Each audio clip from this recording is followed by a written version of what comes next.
The Mesa Chamber of Commerce Inside Business Podcast brings you a unique view of Mesa through its vibrant business community and the subjects that are important. The podcast is produced in the Mesa Chamber of Commerce Media Studio, sponsored by the University of Phoenix. Our podcast is hosted by Mesa Chamber of Commerce CEO Sally Harrison. Please enjoy this episode of the Mesa Chamber Inside Business Podcast.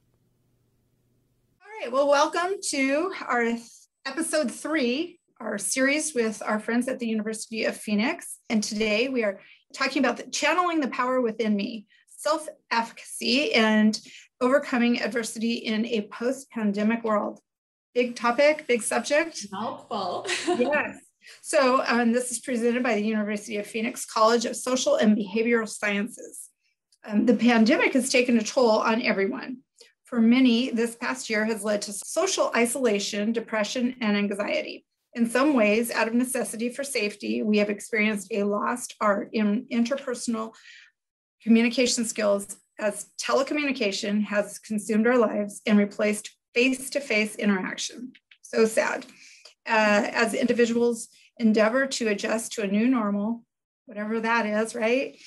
And to move forward in a post-pandemic world, this podcast will be focused on channeling the resources and strengths that are within each of us to rise above and work to reclaim our lives. The power of a positive attitude, forward thinking, and adaptability can allow us to revitalize relationships and find new ways to achieve success.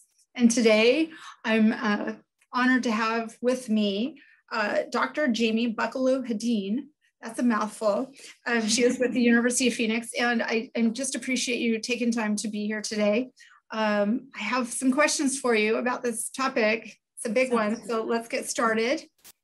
You mentioned that the pandemic has led to feelings of isolation, depression, anxiety. For some, a lost art in interpersonal communications for others. What do you mean by lost art? Why are these issues important as we hope for positive outcomes with vaccinations and the efforts to control the pandemic? Thanks, Sally. Yeah, absolutely. So, some of the necessary consequences of the pandemic required for safety, like social distancing, stay-at-home orders, they've included a lot of limitations, and in some cases, the elimination of human contact. For many, family members have been separated and unable to share holidays with one another or see each other in person. Some have been hospitalized and even passed away and without being surrounded by family and friends. The mourning process has changed. Some people have not been able to gather for funerals. Less difficult, but still impactful. There have been limits on things like vacations, weddings, graduations, other large celebrations. From classes to doctor appointments, work-related meetings, podcasts have become video exchanges. These significant modifications in the way people live their lives have contributed in part to an increase in anxiety, depression, and suicidality. There are often benefits to being able to spend additional time with household members. However, sometimes the feeling of being trapped at home with the same people day in and day out can become anxiety-provoking. Stressors associated with being on top of one another has led to family conflict and even an increase in divorce proceedings. People have attended meetings in their pajamas, they've binge watched television, many have developed poor eating habits, and even lost the will and desire to exercise. Many of us will need to relearn things like time management. For example, time to shower, get dressed, and drive to a work site location every day. Communication will include talking to people face-to-face rather than being able to mute a line or go off camera to do something else or hide a facial expression. It'll make us see that interpersonal communication is, in actuality, an art, and one we've probably taken for granted in this past year. Yeah, no doubt. Well, it sounds like we should expect some big adjustments as we go back to our previous routines. It's definitely been a year for everybody. What are some suggestions so the transition and adjustment might go more smoothly? Yeah, well, part of the transition is going back to what we used to do. It is helpful to start now. So establish a routine that's similar to what your routine will be when you do return to work. Wake up at a designated time, eat breakfast, take a shower, get dressed. Create some breaks throughout the day, maybe have a lunch chat with a coworker, even if it is by video. Reestablish relationships by reaching out and connecting to people that you like, but maybe haven't seen for a while. Talk about things that are not anxiety provoking, maybe as topics such as COVID-19 or the elections. This is especially challenging because these are some topics that it seems everyone has been talking about for over a year now. Do we remember how to talk about anything else? That is the $1 million question, isn't it? Making a point also to reinforce others, tell someone they look nice, say something thought-provoking, or just telling someone you appreciate them and the work they're doing and how hard it really is. Remember to appreciate things that we did not get to do, a good workout at the gym, dinner out with friends, a chance to finally hug an elderly parent, after being restricted from visiting for several months, if they were, in assisted living, for example. Once you're able to start to plan celebrations, those include things that, it seemed we lost to 2020 and things during the pandemic. We still must be cautious, of course, and be safe, but planning and building what lies ahead gives us something to look forward to rather than kind of continuing to look behind us and dwell on what went horribly wrong.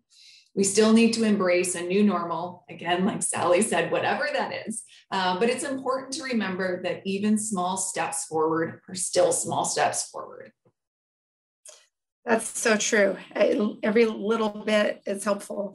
Well, why does it seem some people are handling, the coping of the pandemic and the impact better than others have?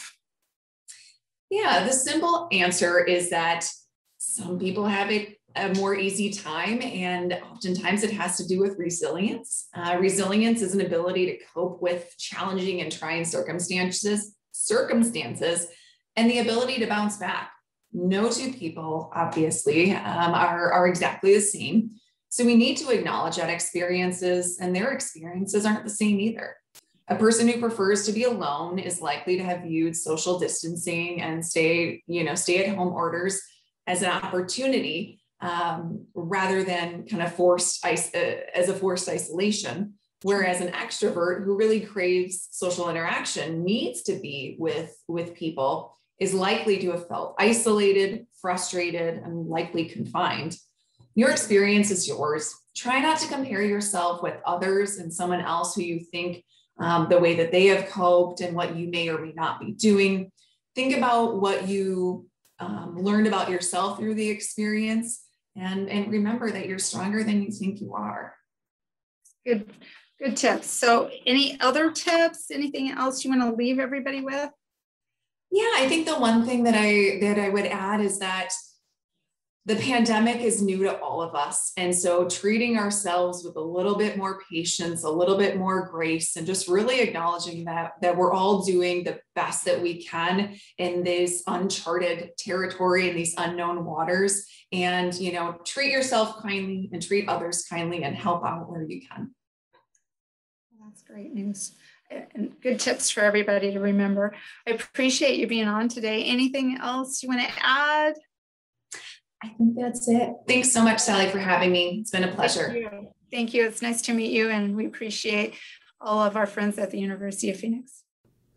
This has been a Mesa Chamber of Commerce Inside Business podcast. You can find all podcast episodes at iTunes, Spotify, or your own favorite podcast website. You can also find them online at mesachamber.org. Content of this podcast is copyright the Mesa Chamber of Commerce, unless otherwise noted.